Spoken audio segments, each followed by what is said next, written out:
오늘은 말도 많고 팔도 많은 영양 모델링을 어디까지 하면 좋을지에 대해 얘기해 보도록 하겠습니다. 영양 모델은 두리안 같습니다. 과일의 왕이라 불리면서 가격도 정말 비싸지요. 그런데 그 맛을 알려면 극한의 냄새를 견뎌야 합니다. 영양 모델과 어세스먼트는 지금까지 나온 도구 중 최고의 선별 기준이라 할 수 있습니다. 그런데 그렇게 되기 위해서 충족시켜야 하는 조건은 정말 극악입니다.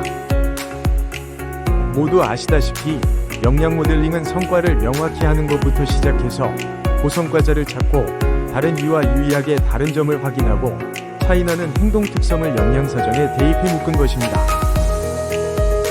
이렇게 영양 모델링은 어렵습니다.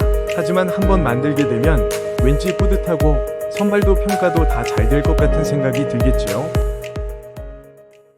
그런데 틀렸습니다. 영양 모델링은 구축이 되어도 현실에서 계속 쓰려면 또 다른 난관을 극복해야 됩니다.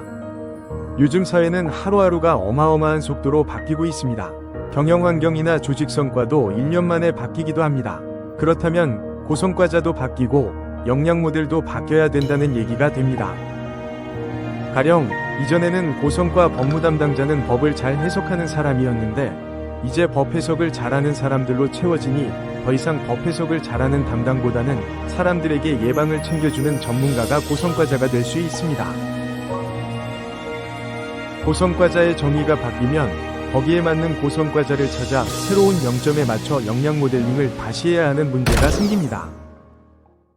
두 번째 이슈는 동일한 직무에서 고성과자만으로 채웠을 경우 실제로 조직 성과가 더 커질 수 있느냐 하는 점입니다.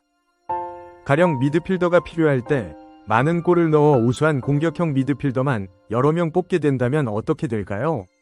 공격형 미드필더만 있는 것과 일부는 수비형 미드필더가 같이 있는 걸 비교하면 어떤 게 더 나을까요? 때로는 역량에 따라 고성과자만 뽑는 것이 조화로운 것보다 조직 성과가 낮아질 수 있습니다. 직무 수행을 잘할 사람을 뽑기 위해 영양 모델링이 있는 것이지만 각자 영업을 하는 경우가 아니라면 우리는 균형감도 고려를 해야 합니다. 즉, 동일한 직무 담당이라도 열정과 냉정이 다 있는 게 조직엔 유리합니다. 그렇다고 영양 모델링이 무용하거나 쓸모없는 것이란 얘기는 아닙니다. 영양 모델은 필요합니다. 다만 제대로 쓰기 위해서 만들기도 어렵고 운영하기 어려운 기존 방식으로 쓰는 건 곤란하다는 것이지요. 어쩌면 좋을까요? 자, 이제 영양 모델링 리필딩, 유연하게, 쉽게, 의미있게 어떻게 쓸 것인지를 공공 코치 방식으로 한번 생각해 보겠습니다. 먼저, 영양 모델링의 사용 용도를 명확히 해야 합니다. 영양평가 같은 걸 통해 보상에 사용하는 것은 절대 금물입니다. 이건 다른 영상에서 설명했는데, 사람을 선발하고 조합할 때만 써야 합니다. 두 번째, 대충 글을 지어서 사용할 생각을 하지 말고 과감하게 검증된 제네릭 영양으로 일관되게 쓸 필요가 있다는 것입니다. 연구처럼 기술 및 지식우위 직무가 아니라면 모두 제네릭 영양을 써도 무방할 것입니다.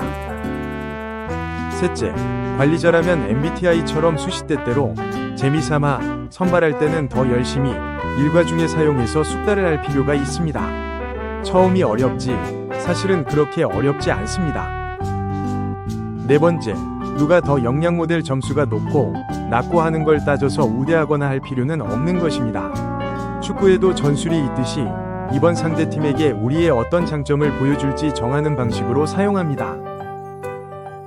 이 네 가지 영양 모델의 사용 목적과 쉽고 정확한 영양사전을 사용해야 한다는 것, 쉽게 여러 번 쓸 수 있도록 해야 한다는 것, 그리고 전술과 각자의 장점에 맞게 유연하게 써야 하는 것, 이 중 어느 하나라도 모자라면 영양 모델의 의미는 사라질 것이라 생각합니다.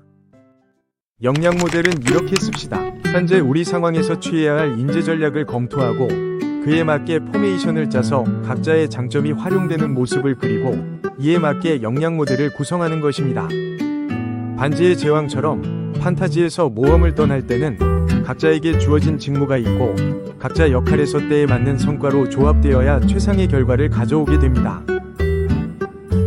영양 모델은 이 직무에서 출발합니다. 로봇처럼 항상 똑같이 행동하도록 하면 여러 상황, 각 직무에서 최고의 성과를 낼 수 없습니다.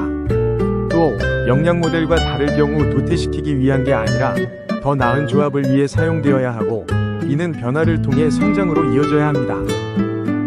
세상엔 많은 사람들이 있고 이렇게 다양한 사람들이 각각의 변하는 상황에서 각자의 강점 능력을 쓰도록 잘 조합함으로써 조직의 성과를 높여나가기 위한 도구가 역량 모델이어야 할 것입니다.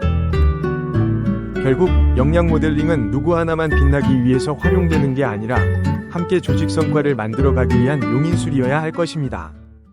변화 시대, 우리가 추구할 역량 모델은 어제와 다른 성과를 내기 위해 또 다른 인재의 전형을 보여주는 플랜 B의 형태를 띠어야 하며 한마디로 변화 조직을 위한 인재조합법으로서 사용되어야 합니다. 여전히 사람이 희망입니다. 그리고 희망이어야 합니다. 다음엔 실제 역량 모델링하는 상세한 방법에 대해 설명드리겠습니다. 감사합니다.